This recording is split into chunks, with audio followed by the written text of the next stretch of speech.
Welcome to Narrative Strokes. There is a saying, a quote, whose origin has been lost, eroded into dust by time, reformed and passed down through the ages to be bastardized for modern listeners. Everyone wears a mask. It's far truer than most people think. I know better than anyone else in the world. Though I know that what I can see and the saying have only a skin-deep connection. As I sit here, watching the silvery needles of rain stab the gray concrete and listening to the faint hum of the dim electric lights overhead, I wonder how long I have left.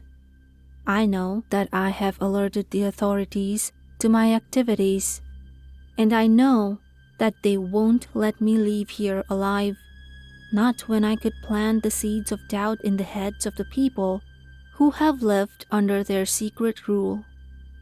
It's useless to write or record anything. They'd find all records and destroy them. Eons of shadowy dealings have made them very cautious when it comes to any information about their existence. They'll be here soon. I can feel it. But I don't know the exact moment, and I don't know what face they'll be wearing. But they will be here. This dingy little diner, with its bacon grease stink and cracked vinyl seats, will be where I make my final stand. The knowledge of my imminent death angers me more than it frightens me. I had been so careful, so utterly meticulous in how I disposed of the bodies and destroyed all evidence of my involvement. I was fast, almost mechanical in my efficiency. My knives parting their false skin and spilling their blood on road. I made a dent in their ranks, but they've been here since before humanity learned to be afraid of the dark, breeding in the shadows like bacteria and infiltrating all aspects of society. I remember when I first saw one. I was only 20. My life had lost purpose, and I was a few weeks away from ending it all. When I saw the president's speech live on the air, I saw the things that stood behind him, watching him spew meaningless rhetoric with their lidless, flower-like eyes and smiling with their anglerfish teeth, as if they knew a joke that no one else was privy to. They were dressed like the president's personal escorts. I was horrified, to say the least, and I wondered if my mind was playing tricks on me. But my mind was empty of all imagination back then. I didn't have the mental capacity for such hallucinations, and on some subconscious level, I knew this. Of course, I still tried to explain away what I had seen, telling myself that I was overworked and that the stress was playing havoc with my mind. But then, one night, when I was out walking, letting the chill October air numb my senses and wondering if a noose or a bullet was the better option, I saw a man in a ratty, filth-encrusted hoodie watching me from the other side of the street. I lived in a nice cookie-cutter suburban spawn at the time, and the sight of someone looking so out of place made me uneasy. The man was an intruder in this peaceful neighborhood, like a spider in the flower garden, and I instantly felt the hair on the back of my neck stand up. I tried to ignore him, but I could feel his gaze on me, and I knew that he was following behind me, though he was silent in doing so. The man kept up with me for several blocks, always getting closer with each step I took. I chanced to look back and felt my blood go cold. When the rays of the fading sunlight illuminating the writhing, blackened tendrils that squirmed under the hood and caught the gleam of rows of thin, jagged teeth. The fear rose in my stomach like bile, making me choke and gag. The man was getting closer, and the low, chilly breeze caught his rancid stink and blew it to me. He smelled like low tide and rotted vegetation. I broke out into a run just as I felt the stench grow stronger, alerting me to the fact that he was only a few inches from me. I ran until my lungs burned and I couldn't breathe, but the stink stayed in the air, and not even the rain that came later that night could wash it away. I saw them more and more after that, loitering on street corners with cigarettes clamped between their thorn-like teeth, staring back at me from the counter at my local pharmaceutical store, contracting the moist petals that enclosed their eyes like a perverse wink, and smiling hungrily out at me from behind car windows. I was getting hemmed in, and I knew it. They knew that I was aware of their true faces, and they let their masks drop to show me that they knew, and that the hunt was on. I stopped taking my antidepressants. I couldn't go back to the pharmacy, not when one of them could easily poison my pills. I started to leave the house less and less, fearing that one of them would be waiting for me in some darkened alley. But I also grew to dread the confines of my own home, knowing that one night I might wake to see a shadowy figure standing over my bed with a knife in its hand. The remainder of my pills left my system, and I fell into a depression that was deeper than anything that I had experienced. I wanted to kill myself, to escape from the nightmare that my life had become. But something stopped me, an emotion that I hadn't felt strongly in a very long time, not since I found out that my mother had a tumor in her brain, and spent my every waking minute ranting and screaming at the injustice of it all as she wept and tried to escape creatures that only she could see. Anger, white hot, flared up in my gut, and I felt myself drawing away from the noose and the bullet as my anger directed all my attention towards the flower-eyed beasts that stalked me. How dare they threaten me? They had obviously been around for a long time, and there were almost definitely more in other countries. They had been running all forms of government and entertainment for ages, feeding off of people and killing anyone who found out about them. There had been others like me that I was sure of. They all looked at me with such excitement. It was obvious that they had done this sort of thing before. And in all other cases, I bet the people that they hunted gave up and let them win. That was wrong. I was not going to roll over and let them stick the knife in. I would fight back. Let them know that I was not like the other cowards who couldn't bear the truth about the world, who couldn't bear the thought of monsters who wore human skin. But I knew that monsters were real.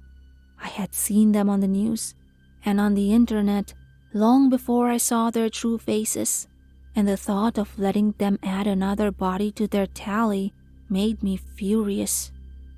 I suddenly had an ambition in my miserable life, a true cause that I could devote myself to, mind, body, and soul.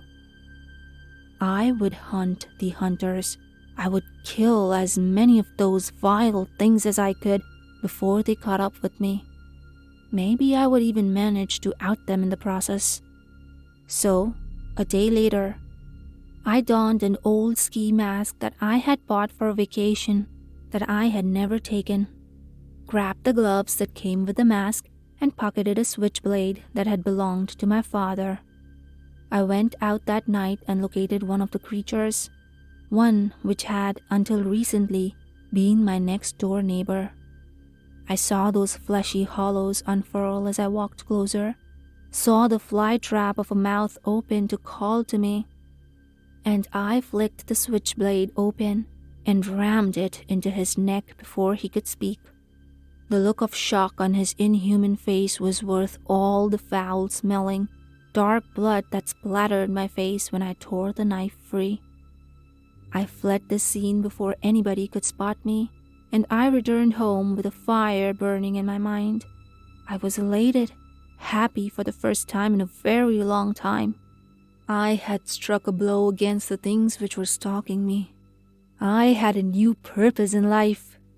I abandoned my house a day later, taking my clothes and anything that I could pawn with me. I drove into the city and sold all that I could. Then I bought a few new toys with the money that I had gotten: a revolver, a machete, a shotgun, and several knives of varying size. Once my weapons had been acquired, I took an old pillowcase and constructed a crude but effective mask that I used in place of my ski mask. After all, the creatures needed a face to their reaper. And a zipper-mouthed, dark-lensed, dingy gray one seemed like the perfect choice. I began my hunt not long after that.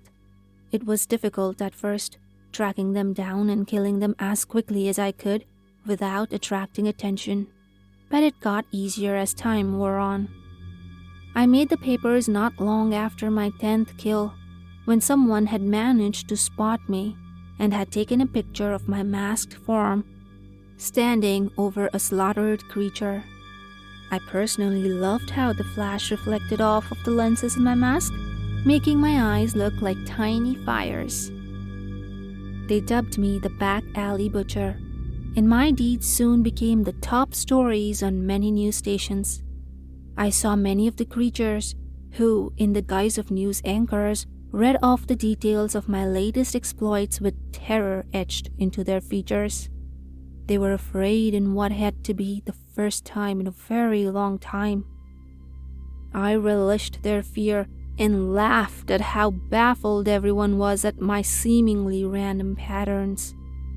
I had lacked imagination before, but now my mind was filled with creative ways to hunt and slaughter, and that was all I needed.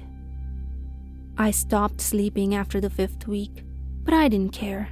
I tinkered with my mask and bought lightweight Kevlar armor after a close encounter with a creature who had a gun.